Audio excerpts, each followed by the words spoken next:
വിനായകാഷ്ടകം. വിനായകനെ സ്തുതിച്ചുകൊണ്ട് ശ്രീ നാരായണ ഗുരുദേവൻ എഴുതിയിട്ടുള്ള 8 ശ്ലോകങ്ങളടങ്ങിയ ഒരു ചെറിയ കൃതിയാണ് വിനായകാഷ്ടകം. ഗണപതി തന്നെയാണ് വിനായകൻ. വിനയിക്കുന്നവൻ എന്ന അർത്ഥത്തിലാണ് വിനായകൻ എന്ന പേര് ദേവഗണങ്ങളുടെയും പിതൃഗണങ്ങളുടെയും പതിയായ ഗണപതിക്ക് കിട്ടിയിട്ടുള്ളത്. വിനയിക്കുക എന്നാൽ എടുത്തുമാറ്റുക, ബോധനം ചെയ്യുക എന്നൊക്കെ അർത്ഥമുണ്ട്. അവിദ്യാരൂപമായ എല്ലാ വിഘ്നങ്ങളെയും എടുത്തുമാറ്റി പ്രബോധനം നൽകി അറിവിൻ്റെ പ്രകാശം പരത്തുന്നവൻ ആണ് വിനായകൻ.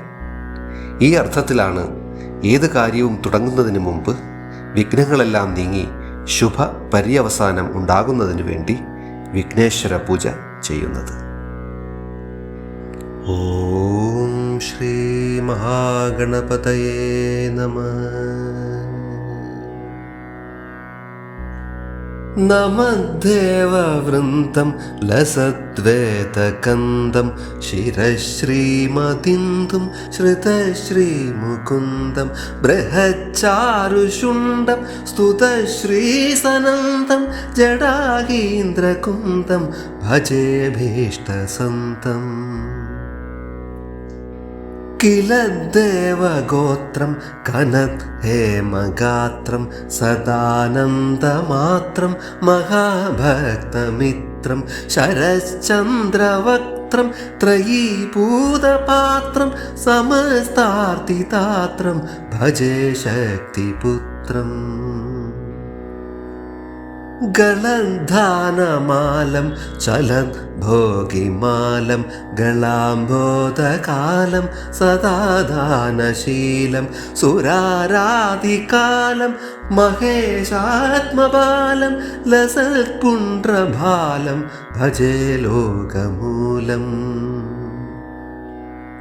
പുരസ്താരഹാരം ശരശ്ചന്ദ്രഹീരം സുരശ്രീവിചാരം ഹൃദാർത്താരിഭാരം കടേദാനപൂരം ജടാഭോഗിപൂരം കലാബിന്ദുതാരം ഭജേ ശൈവവീരം.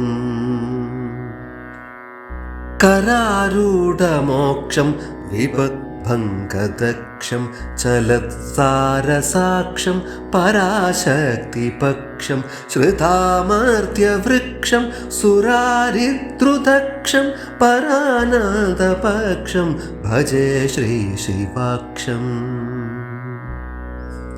സദാശം സുരേശം സദാ പാതുമീശം നിദാനോത്ഭവം ശാങ്കരപ്രേമകോശം ധൃത ശ്രീനിശേഷം ലസദ്ദന്തകോശം ചലച്ചൂലപാശം ഭജേ കൃത്തപാശം.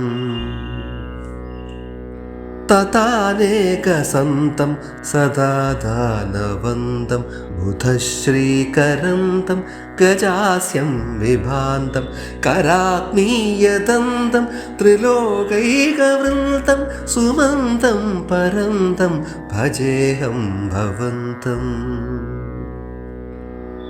ശിവപ്രേമപിണ്ഡം പരം സ്വർണവർണം ലസത് ദന്തഖണ്ഡം സദാനന്ദപൂർണം വിവർണപ്രഭാസ്യം ധൃതസ്വർണഭാണ്ഡം ചലച്ചാരുശുണ്ഡം ഭജേ ദന്തിതുണ്ഡം.